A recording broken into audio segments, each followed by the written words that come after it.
કેમ છો વિદ્યાર્થી મિત્રો? આજે આપણે અગાઉના વિડિયોની અંદર જે આપણે સ્વાધ્યાય 13.1 નો દાખલા નંબર 1 ગણ્યો તો આજે આપણે દાખલા નંબર 2 જોઈશું, જે આપણા માટે મોસ્ટ આઈએમપી. જોઈએ આપણે દાખલા નંબર 2.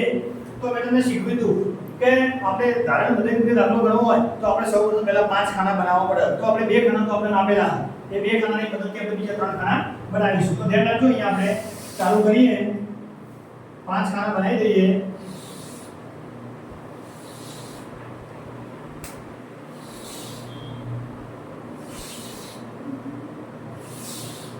આપણા 5 ખાના તૈયાર. હવે પહેલા આપણે અહીંયા લખીશું શું? તો પહેલા અહીંયા આપણે આવશે વર્ગ, પછી આવશે આપણી આવૃત્તિ. ત્રીજા નંબરનો ખાનો મેં તમને શીખવાડી દીધું મધ્ય કિંમત. મધ્ય કિંમતને શું કહેવાય? બીજા નંબર xi કહેવાય. પછી આવશે આપણે અહીંયા di બરાબર xi a અને છેલ્લું આપણું fi dm. હવે આપણે જોઈએ પહેલા શું કરવાનું. તો આ રકમ આપણે અહીંયા આપેલી છે, આપણે અહીંયા લખી દઈએ 500 થી 520, 520 થી 540, 540 થી 560, 560 થી 580 અને 580 થી 600. હવે દેખજો આપણે અહીંયા કરશું આ બધી લખી લઈએ 12, 14, 8, 6 અને 10. હવે સિમ્પલ વસ્તુ એ કે જે આ તો આપણે શું કરી રકમમાં હતા એના એક ખાના આપણે બનાવી દીધા. પણ ત્રીજા નંબરનું ખાનું તો મધ્ય કિંમત કેવી રીતે શોધાય તો મેં તમને શીખવાડી દીધું કે આ બંને સંખ્યાનો સરવાળો કરવાનો અને એના ભાગ્યા 2. તો આપણે શું કરીશું? આનું સૂત્ર પરીક્ષા પૂછાય તો બરાબર. તો આપણે લખાય કે 500 + 520 એટલે આપણો સરવાળો થાય 1020. 1020 ભાગ્યા આપણે કરીએ કેટલા થશે? 1020 ભાગ્યા 2. તો 1020 ભાગ્યા એટલે થાય 510. તો અહીંયા આપણે લખી દો પહેલી સંખ્યા આપણી 510. હવે બીજી વાત કે સાહેબ આ બધો સરવાળો કરીએ તો આપણે બોર્ડની પરીક્ષામાં 3 કલાકનો સમય આપણે સમય ખૂટી શકે. તો એના માટે આપણે સિમ્પલ વસ્તુ કે આપણે બંને વચ્ચેનો ડિફરન્સ લઈ લો. ડિફરન્સ કેટલો હોય? 20 નો ડિફરન્સ હોય તો જે સંખ્યા આવી પહેલી સંખ્યામાં 20 ઉમેરી દઈએ એટલે આપણને આ મધ્ય કિંમત મળી જાય. તો અહીંયા 530, અહીંયા 550, અહીંયા 570 અને અહીંયા 590.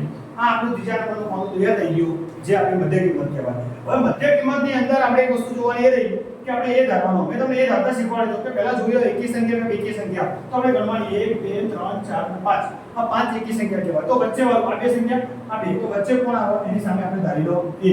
આપણો અહીંયા થઈ ગયો 550. હવે મેં તમને બીજી સિમ્પલ વસ્તુ શીખવાડી હતી કે એ આપણો થઈ ગયા, એની સામે આપણે 0 મૂકી દો તો એટલે આપણે એના સામે વાળું સહેલું પડી જાય. હવે તમે જે 0 મૂક્યો, 0 ની ઉપર જે આવે બધું માઈનસ, 0 ની નીચે જે આવે બધું પ્લસ. તો આપણે પહેલા જે મૂકી દો ડિફરન્ટ કેટલો આપણો તો શું થશે? 510 માંથી 500 એટલે આ અહીંયા આવ્યા 40. હવે 20 નો ડિફરન્સ છે તો 20 ઓછા કરતો. અહીંયા સેમ સેમ અહીંયા 20 અને અહીંયા 40. આ આપણું ચોથા નંબરનું ખાનું પર પૂરું. હવે આપણે પાંચમા નંબરનું ખાનું શું કરીશું કે બીજા નંબરનું ખાનું ચોથા નંબરનું ખાનુંનો બંનેનો ગુણાકાર કરીએ. કેમ કે આ ખાનાને di કહેવાય, આ ખાનાને આપણે લખવું હોય તો અહીંયા સાઈડમાં લખી દેવાય fi કરી. ચલો ગુણાકાર કરો. 5 * 48 એટલે આપણે થાય 480. 14 * 28 એટલે આપણે થાય 280. અહીંયા થશે 8 અને 0 સાથે આપણે ગુણાકાર કરી દઈએ. ગણિતમાં નિયમ છે કોઈ પણ સંખ્યાનો 0 સાથે ગુણાકાર 0 થાય. 6 અને 20 એટલે 120 અને છેલ્લું 10 * 40 કરીએ એટલે આપણે થાય 400. હવે તમે જોઈ લો કે જે આપણીમાં માઈનસ છે એનો આપણે સરવાળો કરી દો અને આનો આપણે સરવાળો કરો. પણ બીજી વાત કે બોર્ડની પરીક્ષામાં આપણે આવું નહીં કરવાનું, ખાલી આ રફ માટે પછી પૂછી કાઢવાનું. તો 480 અને 280 એનો આપણે સરવાળો કરીએ બરાબર. તો આનો સરવાળો થશે 760. 760 તો -760 થાય. કેમ? કે આ સંખ્યા માઈનસ છે એટલા માટે. હવે આ બંનેનો સરવાળો કરીશું આપણે તો 520. હવે તમને એટલી તો ખબર પડી જાય કે આપણે એ જોઈ લેવાનું કે આની અંદર મોટી સંખ્યા કઈ છે? 760 મોટા કે 520 મોટા? જે મોટા હોય એનું નિશાન અહીંયા આવશે.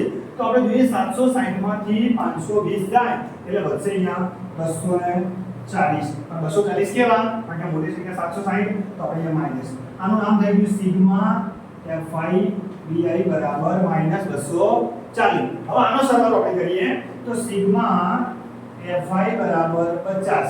આપણે એકવાર ચેક કરી લઈએ કે 12 * 8 = 20, 14 * 24, 20 * 20 = 40, 40 * 10 = 50. હવે આપણે ડાયરેક્ટ સૂત્રની મદદથી આપણો દાખલો પૂરો કરી દઈએ. તો આપણે સૂત્ર લખીએ. મધ્યક શોધવા માટે x બાર બરાબર a વત્તા સિગ્મા fi di ભાગ્યા સિગ્મા fi. ચાલો આપણે બધી કિંમત અહીંયા આપેલી છે. આપણી પાસે a છે 550, તો આપણે લખી દે પહેલા 550 વત્તા sigma fi di. Sigma fi di કેટલું થશે આપણો? અહીંયા લખેલું છે -200 માઈનસ હોય એટલે આપણે નિયમ રાખશું કે આપણે એના કૌંસમાં લખીશું અને અહીંયા નીચે ભાગ્યા 50. આ આપણો કૌંસ. આ મીંડું ઉડી ગયું. હવે આપણે કરવાનો ભાગાકાર એટલે 24/5 કરીએ. તો આપણે રફમાં કરવો હોય તો અહીંયા સાઈડમાં કરી દેવાનો. અહીંયા આપણે કરી દઈએ 24/5.